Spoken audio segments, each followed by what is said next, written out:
He was born into a narrative where the word abundance did not exist and support was a foreign language. He grew up in a small, forgotten corner of the world, a place absent from maps and ignored by progress. It was a town where dreams were treated like dangerous distractions and survival was the only religion.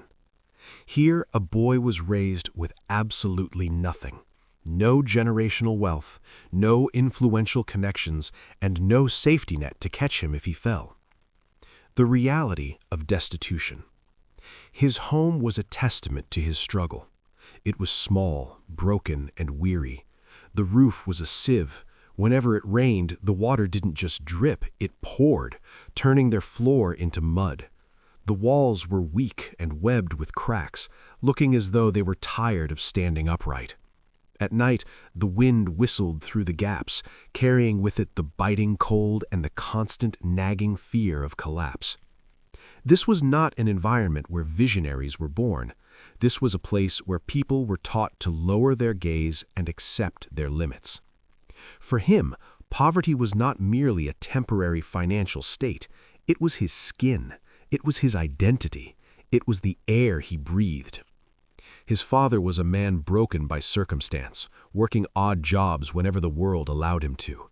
Some days he brought home a few coins. Many days he brought home only silence and shame. His mother bore the weight of the family's existence on her shoulders, turning microscopic sacrifices into the miracle of daily survival. Often plates were empty. More often, hearts were heavy. But within the chest of that deprived boy, something was igniting. It wasn't loud and it wasn't visible to the outside world. It was a quiet, dangerous ember. A dream. He didn't know the path. He didn't know the how or the when, but he knew one truth with absolute certainty. I do not belong in this darkness forever. My story will not end here. The battle for education. School was a battlefield, not a sanctuary. He walked miles on dusty roads under the scorching sun just to get there. His clothes were faded and torn, a visual announcement of his status. His books were second-hand, held together by tape and hope. Other children, blessed with new uniforms and lunchboxes, laughed at him. Their laughter was sharp, cutting through his dignity. Even the teachers, who were supposed to inspire, looked at him with pity or indifference. They saw his background and wrote off his future. "You are poor," they said. "Go find work. Why waste time with books? Dreams are luxuries for the rich, not for boys like you." He heard these words 1,000 times. They echoed in his sleep. But instead of breaking his spirit, these words calcified his resolve. He didn't get angry. He got determined. He decided that he would not let his reality dictate his destiny. The lonely grind. When the rest of the world slept, wrapped in comfort, he waged war against ignorance. He had no mahogany desk. He had no electric light. There was only a flickering kerosene lamp, the smell of burning oil, and his stinging, tired eyes. His stomach often growled, begging for food.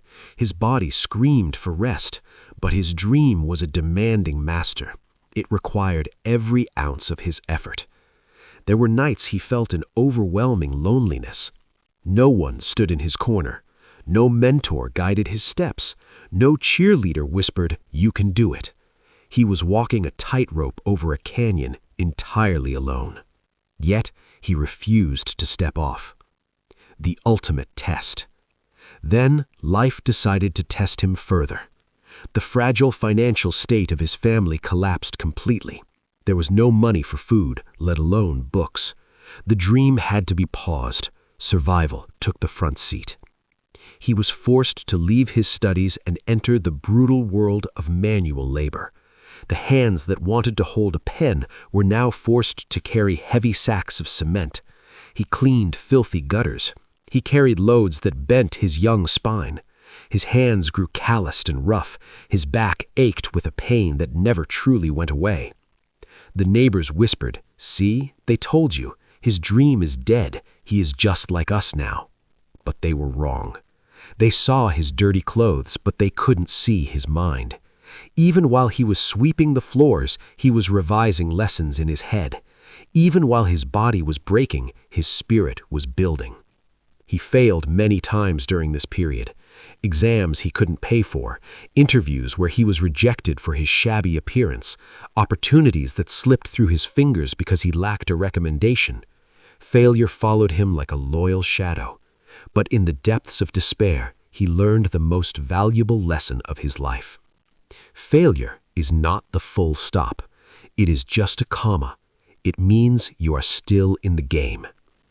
The turning of the tide. Years passed, seasons changed, and slowly, agonizingly slowly, the seeds he had planted began to grow. It didn't happen because a miracle occurred. It didn't happen because he won the lottery. It happened because he was relentless. He was unstoppable. One small success led to another. He climbed the ladder, rung by painful rung. The door that was slammed in his face yesterday opened today. The triumph was not loud. It was the quiet realization of potential. The aftermath. Today, the same people who once ignored his existence now scrambled to shake his hand. The same world that tried to crush him now stands in applause. They look at his success and say, "Wow, he's so lucky." They say he is naturally gifted, but they are blind to the history. They didn't see the pillow soaked in tears at 3 a.m. They didn't feel the gnawing hunger in his belly. They didn't see the terror of an uncertain future. They didn't see the lonely, dark road he walked without a map. He had no money. He had no support. He had only a dream. And as it turns out, that was enough. Because a dream, when armored with discipline, protected by persistence, and fueled by courage, becomes a force of nature. It becomes stronger than poverty, stronger than rejection, stronger than the world itself. So, if you are reading this or watching this and you feel isolated, if your pockets are empty and your heart is full of fear, if no one believes in you, remember this boy, remember this story.